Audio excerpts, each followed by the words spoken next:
This is the new AMG Gle 63, and this is the new GLS 63. Forget electric motors and giant batteries, these new SUVs both come with massive twin-turbo V8s. And there's more, because these new engines get the sort of tech you normally see in track-focused supercars. And there are plenty of other exciting upgrades as well. It looks like AMG has finally got its mojo back.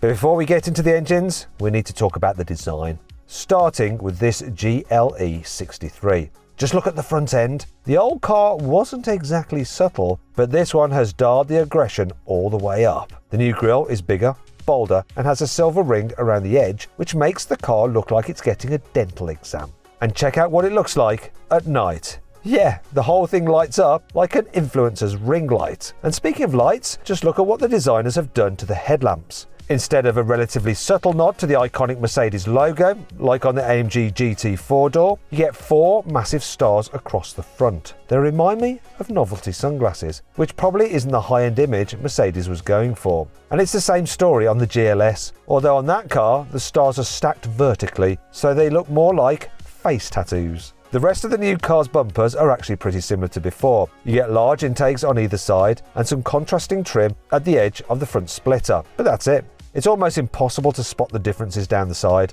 The bodywork is almost identical, and yes, you'll be able to get the Gle as this coupe and a taller upright SUV. However, there are new alloy wheels on offer across the range. They measure up to 22 inches on the Gle and a whopping 23 inches on the GLS. But can you spot what's changed at the back? Yeah, both cars have even more star graphics in their brake lights. The Gle keeps things relatively sensible with 4, but the GLS has gone all out with 6. I get that AMG has always been slightly flashier than BMW's M Division or Audi's RS department, but this is ridiculous. At least the 4 massive exhaust pipes have stuck around on both cars. Although, if they're anything like the old models, these will be oversized metal trims with smaller pipes hiding inside. As you've probably guessed by now, these aren't completely new models. They're comprehensive updates for the same Gle that's been on sale since 2018, and the same GLS that's been around since 2019. But I'm not mad that Mercedes is keeping these cars alive, especially because it means their iconic 4-litre twin-turbo V8s are getting a new lease of life.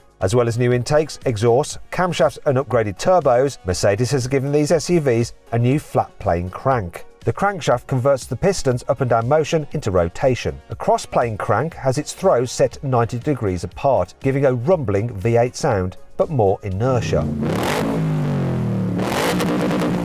A flat plane crank has its throws 180 degrees apart, enabling faster revs and a higher pitched wail. Ferrari famously uses flat plane cranks in its V8 supercars, and so did AMG in the ultra-exclusive GT Black series. So what on earth is it using a flat plane crank for on a big heavy SUV? Well, it's not for huge power gains. Both cars have 612 horsepower and 850 Nm of torque, which is the same as before. And they still use the same 22 horsepower electric motor and mild hybrid system to save a bit of fuel when you're cruising and add an extra 205 Nm of torque when you suddenly accelerate. But there is method in AMG's apparent madness. The internals of a flat plane crank V8 tend to be lighter than a cross plane crank, and this is one reason why they can rev up so quickly and hit insane red lines. This saves fuel and therefore reduces carbon dioxide emissions. Also with a flat plane crank, the exhaust pulses coming from each cylinder bank are more regular. That's why they have that high-pitched wail.